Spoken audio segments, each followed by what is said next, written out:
Buenos días. Vamos a comenzar hoy con la cuarta parte de esta serie de videos que estudian los elementos de transición.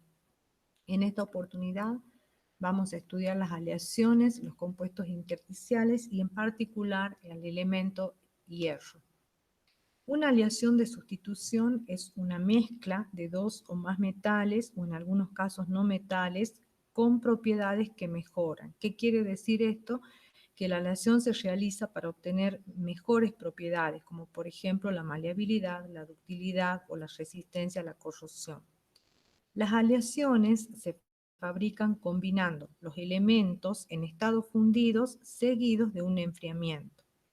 Si el enfriamiento es rápido, la distribución de los dos tipos de átomos del metal en esta solución sólida es al azar. Si el enfriamiento es lento, la distribución es más ordenada. En el caso de las aleaciones de sustitución se deben cumplir ciertos requisitos. Uno de ellos es que el tamaño de los átomos tiene que ser bien próximo. Tienen que tener las mismas estructuras y propiedades químicas similares. Así, por ejemplo, tenemos la aleación cobre-oro, donde los radios son próximos, tienen los mismos empaques y propiedades químicas similares. Con respecto a los compuestos intersticiales, ya los hemos estudiado a lo largo del desarrollo del estudio de los otros grupos. Hemos visto en carburos, nitruros, boruros e hidruros este tipo de compuestos. Y sabemos que una red metálica con empaquetamiento compacto tiene huecos tetraédricos y octaédricos, donde se pueden alojar cualquiera de estos átomos en virtud del tamaño. Cualquiera de estos átomos en virtud del tamaño. Por otro lado, también sabemos que en la red metálica hay una gran cantidad de electrones. La red metálica dispone de muchos electrones y estos electrones pueden formar enlaces covalentes con estos átomos que están en los intersticios, debilitando de esta forma el enlace metálico propio del metal de transición. En el caso de los aceros al carbono, que es un ejemplo de compuesto intersticial, los átomos de carbono ocupan una pequeña proporción de los huecos octaédricos de la red de hierro. Por ejemplo, acá tenemos una celda unitaria, solo una celda unitaria del hierro, a donde en azul está ubicado el átomo de carbono. Fíjense que es un hueco octaédrico, el número de coordinación es 6, 1, 2, 3, 4, 5, 6, y el carbono ubicado en el medio. Existe una tercera clasificación que figura en algunos libros, que son los compuestos intermetálicos. Cuando el material fundido de alguna de las mezclas solidifica, la aleación puede llegar a tener una red distinta a la de los metales de partida, a la de los metales puros. En este caso se llaman compuestos intermetálicos. Un ejemplo de este tipo de compuesto es el latón. En el caso del latón, el cobre, que es una aleación, un compuesto intermetálico cobre-zinc, con esta composición que aparece en la pantalla, el cobre tiene una estructura FCC. El zinc tiene una HCP distorsionada y el latón se obtiene una estructura de tipo BCC. Bueno, ahí tienen ejemplos de las aleaciones. Con respecto al acero, de acuerdo a la cantidad de carbono que incorporan, tenemos distintos tipos de acero. El acero al carbono bajo, donde el porcentaje de carbono oscila entre 0,03 y 0,25%, se usa para chapas e industria del automotor. El acero al carbono medio, entre 0,25 y 0,70%, se usa para tuercas y barras de conexión, y el acero al carbono alto, 0,80 y 1,5%, se usa para las herramientas de corte y de taladro. En el ejercicio 4 vamos a estudiar, nos pide la producción de hierro.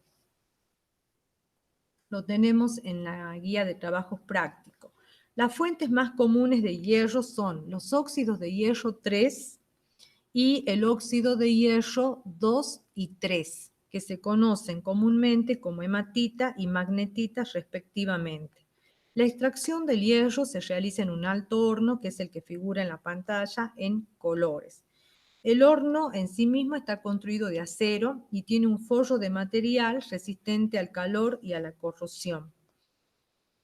La mezcla del mineral, de la piedra caliza y del coque, en las proporciones correctas, se alimentan por la parte superior del horno, digamos. En la parte inferior se inyecta aire precalentado. Este aire que ingresa acá está a una temperatura de 600 grados centígrados más o menos. Y el calor se genera por la reacción del dioxígeno del aire con el carbono, con el coque. Esta reacción que hace que se libere una gran cantidad de calor.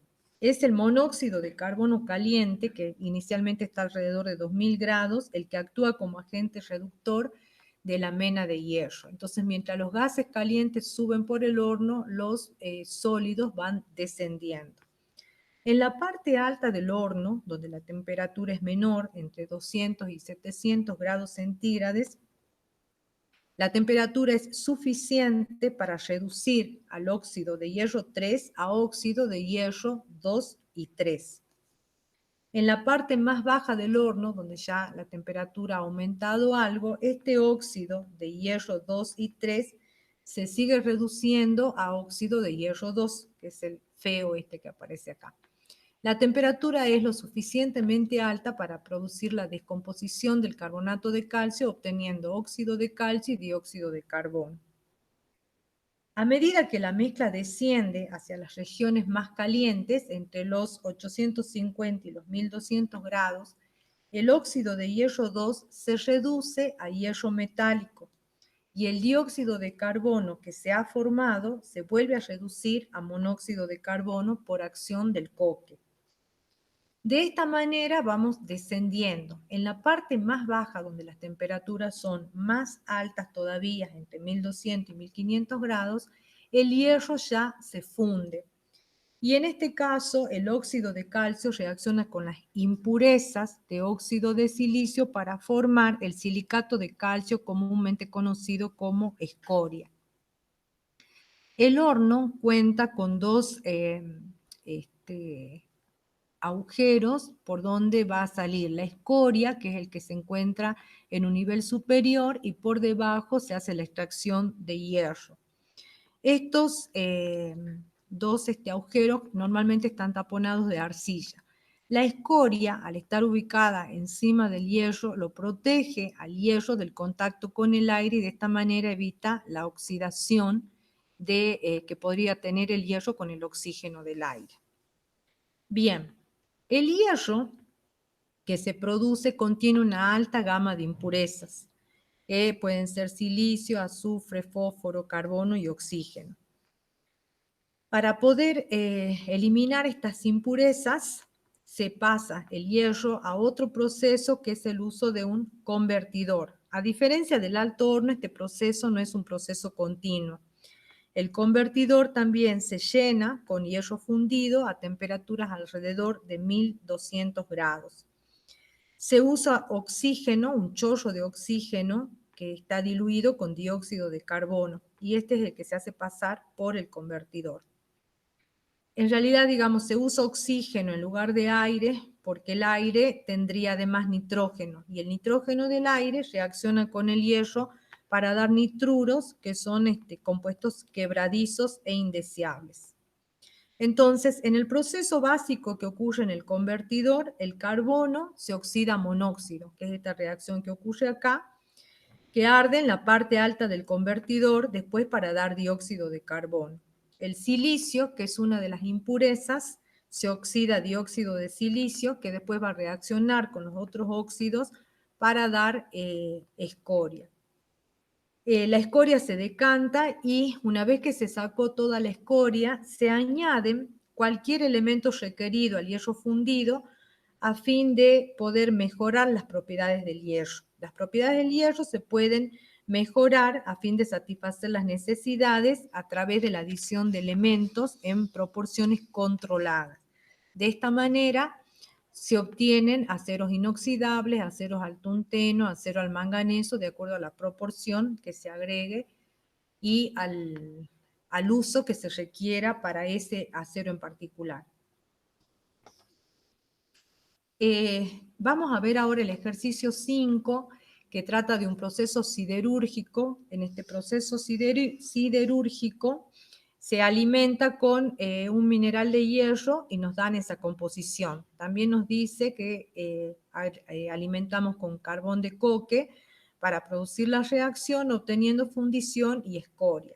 Y el problema nos pide que calculemos los kilos de mineral a fin de obtener 1 tonelada por hora de fundición. En el problema, acá tenemos un esquema de lo que serían los datos del problema. Entonces, en una primera corriente de ingreso están representados los porcentajes de los óxidos que contiene el mineral. Tenemos 80% de óxido férrico, 10% de óxido de silicio, 5% de óxido de aluminio y 5% de agua. Por otro lado, en la otra corriente tenemos una alimentación con carbón de coque en una proporción 1:2, cuya composición es 90% de carbono, 4% de cenizas y 6% de agua. Entonces tenemos dos alimentaciones, la del mineral y la del carbón de coque. Reaccionan dentro de esto que es el altorno y tenemos dos corrientes en la salida, la escoria y la fundición. Esta escoria tiene una composición de 2% de hierro del mineral, el óxido de aluminio que tenía el mineral, el dióxido de silicio que quedó y las cenizas. ¿Que quedó de dónde? Del silicio que se incorpora a la fundición. La fundición tiene 92% de hierro, 2% de silicio que provienen de este óxido de silicio y 6% de carbono. Para poder entonces resolver para el problema y simplificar los cálculos, vamos a partir de una determinada cantidad de mineral. Entonces tomamos como base de cálculo 100 kilos de mineral y a partir de ahí calculamos las cantidades que entran. Si tomamos 100 kilos de mineral y los porcentajes que tenemos en la composición son masa en masa, quiere decir que tenemos 80 kilos de óxido de hierro, 10 kilos de dióxido de silicio, 5 kilos de óxido de aluminio y 5 kilos de agua.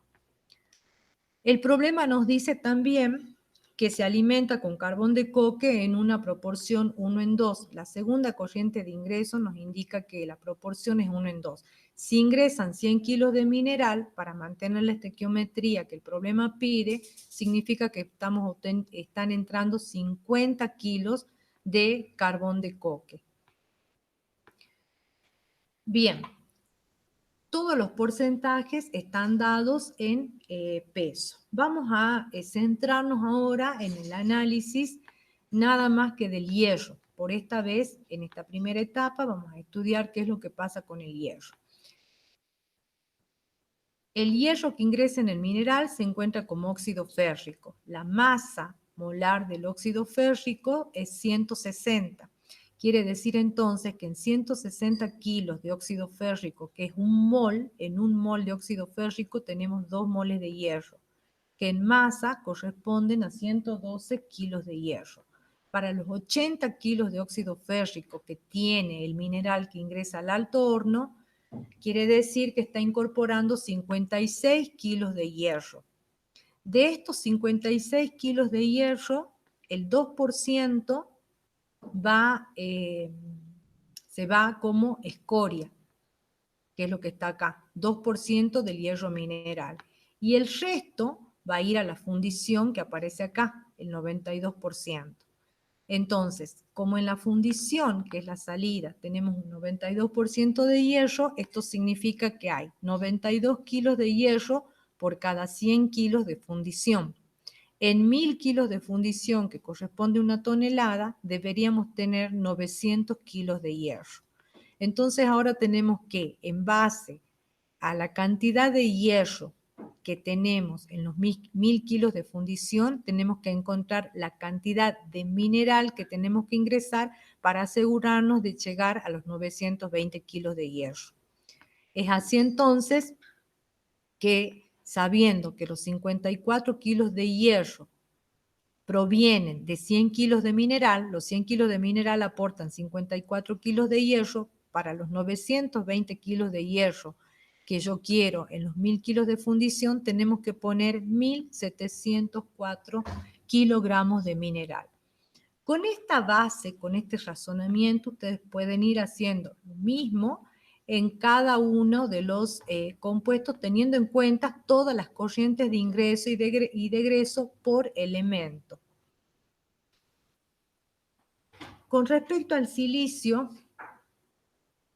el problema nos dice que, si nos fijamos, en los 100 kilos de mineral teníamos 10% de dióxido de silicio. ¿Qué significa esto?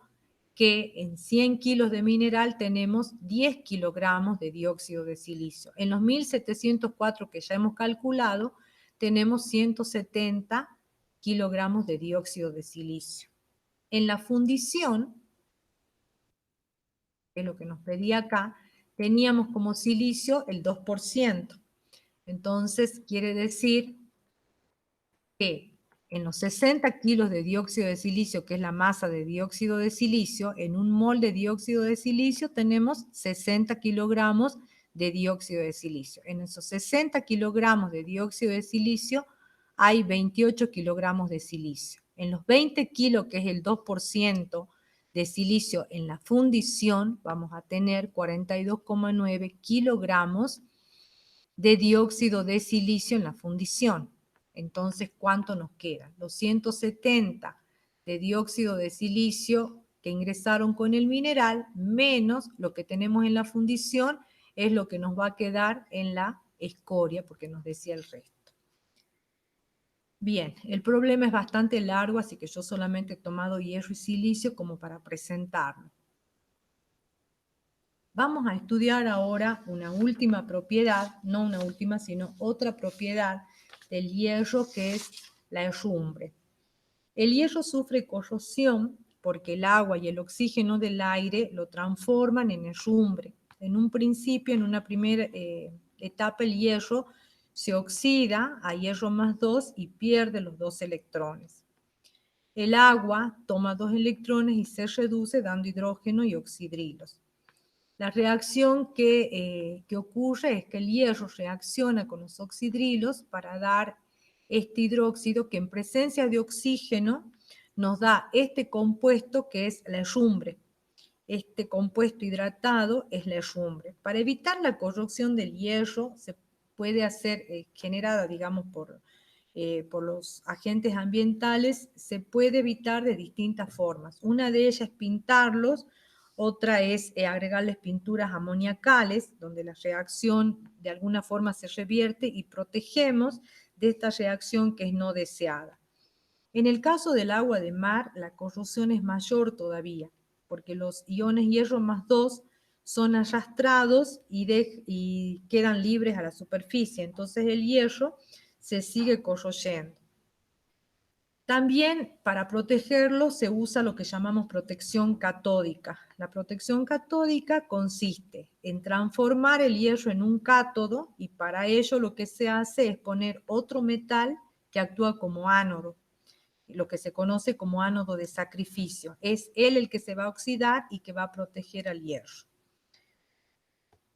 Para que un metal sea usado como ánodo, debe ser más fácil de oxidar que el hierro mismo. Entonces, los más usados, por ejemplo, son el magnesio y el zinc. En los cascos de los barcos, lo que se hace generalmente es pegar una plancha de zinc como protección. Como ejemplo, vamos a ver el ejercicio 8, que habla justamente de lo que es la herrumbre y la protección que se hace en un tanque de hierro destinado a contener agua, donde la protección catódica se hace con una barra de magnesio. Esta barra se va gastando lentamente a medida que se oxida y nos pregunta durante cuánto tiempo protegerá el hierro de la corrosión una barra de dicho metal de 1 kilogramo de masa. si el oxígeno causante interviene a razón de 2 litros por día en condiciones normales. El problema en realidad se reduce a un problema de estequiometría, porque tenemos que, por cada mol de magnesio que reacciona con, un mol de magnesio reacciona con medio mol de oxígeno. Entonces, dicho en unidades de masa, los 24 gramos de magnesio reaccionan con la mitad del volumen que corresponde a un mol de oxígeno, que es 11,2 litros. Para los 1000 gramos, que es un kilogramo de masa, considerando que es puro, tenemos 467 litros. Este es el volumen de oxígeno para los 1000 gramos. Considerando que interviene a razón de 2 litros por día, los 467 litros en los 2 litros por día nos da un total de 233 días. O sea que menos de un año. Bien, hasta acá llegamos con este cuarto video. Nos vamos a encontrar en otro video más para continuar el estudio de las propiedades.